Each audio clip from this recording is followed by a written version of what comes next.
It is glow time in Cupertino. Apple just unveiled its new iPhone 16 and 16 Pro devices at an event this afternoon. Après plusieurs mois de spéculation, Apple annonce enfin l'iPhone 16 et 16 Plus et 16 Pro et 16 Pro Max. Le public acclame. Cet homme est l'un des premiers acheteurs d'une nouvelle iPhone 16. Mais le public n'achète pas. Salut tout le monde, c'est Daddy, et aujourd'hui je vous explique pourquoi l'iPhone 16 est un échec commercial. 37 millions d'unités prévendues, tout modèle confondu sur le premier week-end, c'est 13% de moins que pour l'iPhone 15. C'était prévisible, l'iPhone 16 Pro et l'iPhone 16 Pro Max enregistrent des ventes très timides, avec une baisse significative de 27% pour les iPhone Pro et de 16% pour les iPhone 16 Pro Max. Et pourtant, Apple prévoyait des ventes records cette année. Mais une annonce en particulier va tout chambouler et faire baisser les ventes de cet iPhone 16 Pro. With Apple Intelligence, powerful intelligence goes hand in hand with powerful privacy. Alors pour ceux qui n'ont pas suivi, le 5 juillet dernier, pendant la conférence WWDC 2024, Apple annonçait Apple Intelligence. Apple Intelligence a introduit avec iOS 18, améliore Siri en le rendant plus contextuel et personnel, propose des outils d'IA pour la réécriture de texte et la gestion des photos, tout en optimisant les notifications et les mails grâce au résumé intelligent par ordre prioritaire. Alors tout en respectant les confidentialités des utilisateurs. We want to extend the privacy and security of your iPhone into the cloud to unlock even more intelligence for you.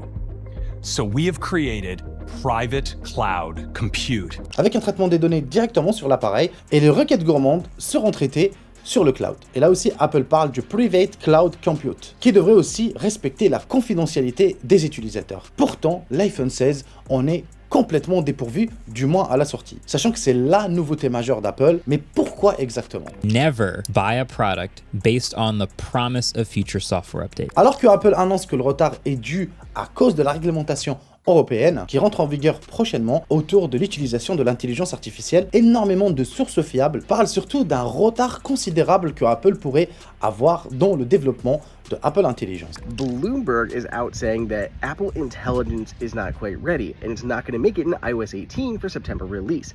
So instead, Apple's going to punt Apple Intelligence to iOS 18.1 to come out in like October timeframe. Et même si une version bêta est prévue pour l'US pour octobre, Apple a énormément de retard sur ce sujet. Il est possible que les utilisateurs qui ont acheté l'iPhone 16 n'auront même pas Apple Intelligence, ils l'auront plutôt avec la sortie de l'iPhone 17. Donc c'est le flou total autour d'une sortie en Europe et surtout en France. Vu que Apple n'a toujours rien communiqué à ce sujet, et même si la concurrence telle que Google et Samsung sont beaucoup plus en avance, proposant ainsi une IA stable et fonctionnelle, Apple peine à faire face. Et même si la stratégie d'Apple a toujours fonctionné, faut croire qu'elle vient de toucher le plafond de verre, une limite que Apple va devoir surmonter les futurs mois.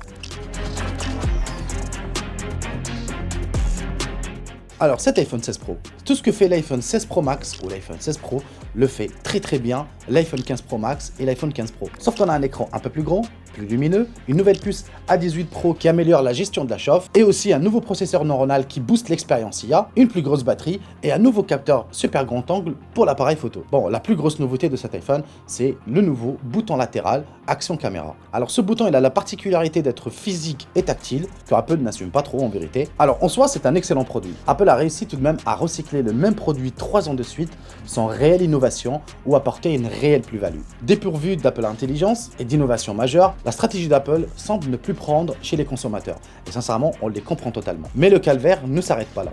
This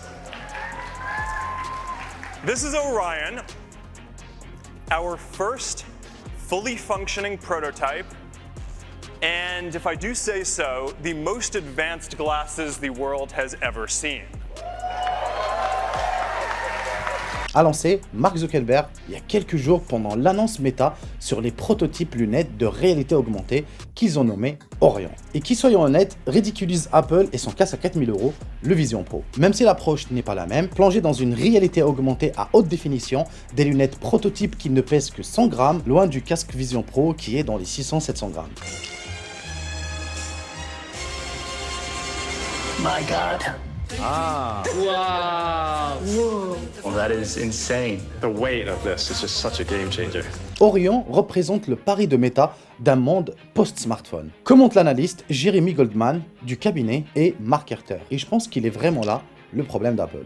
Alors bien sûr, selon moi, même si Apple semble fort de ses choix actuels, n'empêche que Apple semble déconnecté d'un futur proche où son retard semble considérable. Un partenariat plus que douteux avec OpenAI. Apple made a major announcement on artificial intelligence at its developers conference yesterday. The tech giant revealed enhancements in its own AI technology along with a new partnership with the company OpenAI. Démontre que le géant américain semble incapable de maîtriser l'art du luxe et de l'innovation. Alors je pense qu'en réalité, ce qui fait chuter les ventes d'Apple, ce n'est pas lié qu'aux produits, mais d'une stratégie qui commence à montrer ses failles. Alors en réalité, Apple se porte très bien. Ces iPhone 16 Plus ont vu une augmentation de vente de 47% en comparaison de l'iPhone 15 Plus de l'année dernière. On est quand même sur moins 13% sur du global, mais au vu de la stratégie mise en place, y a-t-il un monde dans lequel Apple devient le nouveau Nokia?